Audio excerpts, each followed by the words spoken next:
دوستو بگ سوچو میں خوش آمدید۔ دنیا میں 196 ممالک ہیں اور ہر ملک کا اپنا قومی پرچم ہے۔ آپ نے آج تک جتنے بھی قومی پرچم دیکھے ہوں گے ان کا رنگ زیادہ تر سرخ، سفید، سبز، سیاہ، نیلا یا پیلا ہوگا، لیکن شاید ہی کبھی آپ میں سے کسی نے پرپل رنگ کا قومی پرچم دیکھا ہو۔ آپ کے متجسس دماغ میں یہ سوال ضرور آیا ہوگا کہ آخر اتنا خوبصورت رنگ کسی ملک کے نمائندگی کے طور پر کیوں نہیں چنا گیا؟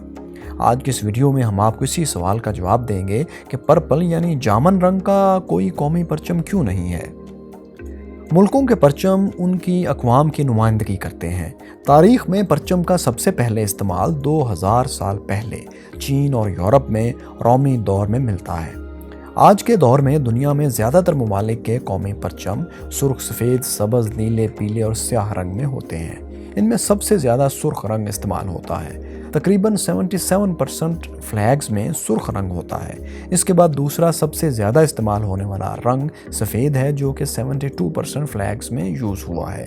اس کے بعد آتا ہے نیلا رنگ جو 53% پرچموں کا حصہ ہے، جبکہ سبز رنگ 45% فلیگز میں استعمال ہو چکا ہے۔ لیکن یہاں بات آتی ہے پرپل کلر یعنی جامن رنگ کی، تو اس کی پرسنٹیج صرف 1% ہے۔ دوستو، کلر فیملی میں جامن رنگ سرخ اور نیلے رنگ کے درمیان مختلف شیڈز میں موجود ہوتا ہے۔ جامن رنگ ایک لمبے عرصے تک رائلٹی سے منسوب کیا جاتا رہا، یعنی اسے شاہی خاندان سے وابستہ لوگ زیادہ استعمال کرتے ہیں۔ قدیم رومن مجسٹریٹس پرپل کلر کے کپڑے پہنا کرتے تھے۔ اس کے علاوہ بیزنٹائن امپائر اور ہولی رومن امپائر کے حکمران بھی یہی شاہی رنگ یعنی پرپل کلر پہننا پسند کرتے تھے۔ رومن کیتھولک فرقے میں بشپس بھی یہی شاہی رنگ یعنی پرپل کلر کا استعمال اپنے لباس میں زیادہ کرتے تھے۔ اسی طرح جاپان میں یہ رنگ روایتی طور پر شہنشاہ اور اشرافیہ سے وابستہ کر دیا گیا۔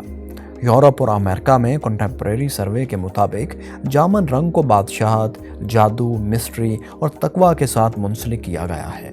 اس سروے میں یہ بھی کہا گیا ہے کہ باقی تمام رنگوں میں بہت نایاب رنگ پرپل ہے۔ بادشاہوں کا پسندیدہ رنگ ہونے کے باوجود تاریخ میں کبھی بھی جامن رنگ کسی ریاست کی نمائندگی کے لیے جھنڈے میں استعمال نہیں ہوا۔ اس کی وجہ یہ تھی کہ پرپل رنگ یعنی جامن رنگ بہت مہنگا ہوا کرتا تھا۔ اسے ہر کوئی آسانی سے خرید نہیں سکتا تھا۔ جامن رنگ کی قیمت اس کے وزن سے کہیں زیادہ ہوا کرتی تھی۔ پرپل کلر کی قدر و قیمت کا اندازہ اس سے لگائیں دوستو کہ یہ رنگ سونے سے زیادہ مہنگا بھی ایک دور میں تھا۔ 3 صدی کے آخر اور 4 کے شروع میں ڈیو کلیٹن ایک رومن حکمران تھا۔ اس کے دور میں 1 پاؤنڈ پرپل اون کی قیمت 1 پاؤنڈ سونے کے برابر تھی اور 1 پاؤنڈ پرپل ڈائی کی قیمت 3 پاؤنڈ گولڈ ہوا کرتی تھی۔ عام شہری اسے خریدنے کا سوچ بھی نہیں سکتے تھے۔ یہ رائل کلر اتنا مہنگا ہوا کرتا تھا کہ بس شاہی خاندان کے لوگ ہی اسے افورڈ کر سکتے تھے۔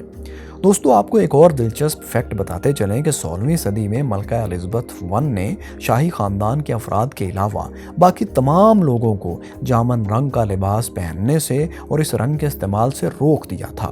ملکہ کے اس فرمان کے بعد اس دور میں شاہی خاندان کے ممبران کے علاوہ کوئی عام شخص یہ رنگ نہیں پہن سکتا تھا اور نہ اسے خرید سکتا تھا۔ یہ فیصلہ ملکہ نے اپنے لوگوں کے اخراجات کم کرنے کے لیے کیا تھا۔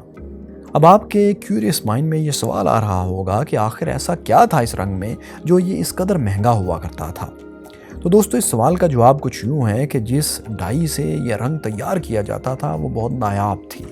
صدیوں پہلے جامن رنگ بنانے کے لیے جو ڈائی تیار کی جاتی تھی وہ فنیشینز کے تجارتی شہر ٹائر سے آتی تھی جو آج کے دور میں لبنان کہلاتا ہے۔ کپڑے کے تاجروں نے ایک چھوٹے سمندری سنیل سے یہ جامن رنگ بنانے والی ڈائی تیار کی۔ یہ سمندری سنیل صرف بحیرہ روم کے خطے ٹائر میں پایا جاتا تھا، اس لیے یہ ڈائی بہت نایاب تھی۔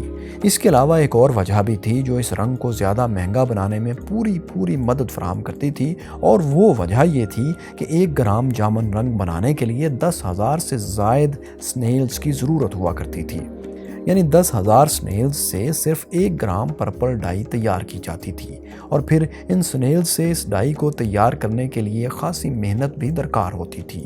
اب ظاہر ہے مزدور بھی اتنے ہی زیادہ چاہیے ہوتے تھے، سو ان سب باتوں نے مل کر اس خوبصورت رنگ کو اس قدر مہنگا کر دیا کہ یہ رنگ صرف امیر کبیر لوگ ہی خرید سکتے تھے اور پہن سکتے تھے۔ یہی وجہ ہے کہ یہ رنگ روم، مصر اور فارس کے شاہی طبقات سے وابستہ ہو کر رہ گیا۔